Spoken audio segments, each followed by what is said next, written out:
were best friends growing up. And then once we got into our teenage years, because we were only 2 years apart, we started roughhousing a lot. And we'd try and choke each other out, who would get like the last bowl of cereal. So I found journals where I used to have to write sentences like, I will not hit my brother. So we grew up and we ended up fighting a lot as teenagers, but we're really good friends now. My dad was a wrestler, so he would always throw us around. And then it would kind of just like, we'd all throw each other around, we'd all wrestle. And then in middle school, I used to me and my neighborhood would hold little backyard boxing matches.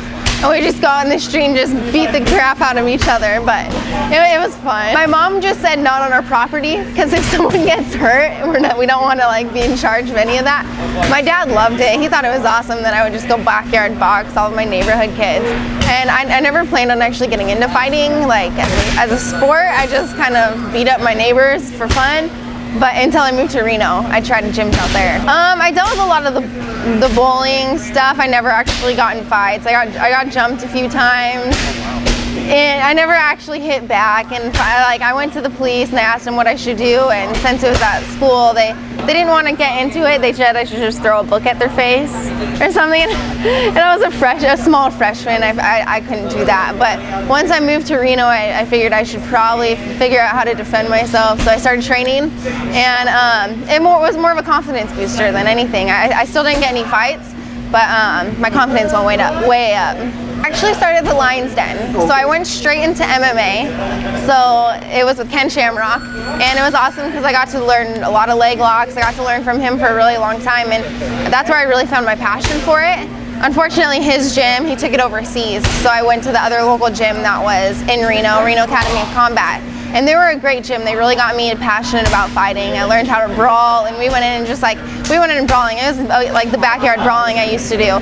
And I really actually went pro and made it a career, and figured I needed a pro gym. That's when I made the move to Las Vegas, tried that for a year. I didn't really find a gym that I really connected with. And that's when I made the move to Ultimate Fitness, and I've been here for about 6 months, and it's been a perfect fit.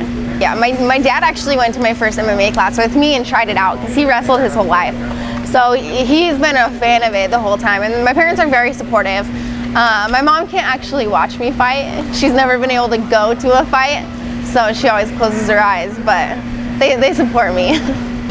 Going into it, it was just a sport. My first fight, I actually only had one amateur fight, and it was just a sport. It was fun. I went out there and ended up getting a rear naked choke in like 50 seconds. But after, it was just like such a rush of adrenaline. I fell in love after that, and I got a phone call that a girl wanted to take me on for a pro fight, and I figured might as well get paid for something I love to do, and slowly after that it turned into a career. Started fighting because it was fun, and I have a lot of energy, and I really need an outlet for that. And that's why I started fighting, and I think that's still what it is. It's mostly a passion. It's awesome that I get to be paid for something that I love to do. I also have a lot of passions outside of fighting, so I make sure I don't make fighting a job where I get tired of it, or it becomes something that's kind of I have to do. I make training my outlet, so I can show up to the gym, get exhausted, have a good time training, then go and do all the other things I love to do. What's MMA to you? It's hard because when people ask me what I do, I'd say, oh, I do MMA, and it's hard because a lot of people don't actually know what that is yet. And it's hard to describe. I'm like, oh, well, I fight people, and they're like, well, you punch people? I'm like, yeah, well, I mean, it's just another sport, and I think there's dangers in every sport you do. I mean, I did cheerleading, and I think I got hurt more in cheerleading than I ever have actually doing MMA. I tore a rotator cuff. I did all these. I broke some bones, and I feel like there's injuries in a lot of sports. And just because it's fighting, it kind of is viewed as almost like barbaric. But I think people are coming around to it. Getting signed to the UFC, that's a huge accomplishment, and I'm very excited. It still hasn't like really set in yet, and I don't think it will until I've had a UFC fight.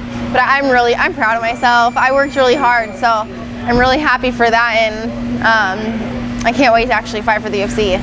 You know, it wasn't really saying men and women can do the same thing. It was just more I can do whatever I want, and they would support me. But of course, if I signed up for something, they would make me see it through. I wasn't allowed to quit mid-season. I tried soccer for a little while, I did baseball. I did a little bit of everything, so they supported me whatever I wanted. They just want me to be 100% committed to whatever it is that I want to do. So they say if ever fighting becomes something I don't love anymore, they support me in switching into anything else I want. So right now I love to fight, and I'm going to keep pursuing that until I get tired of it, and I'm going to move on to the next thing.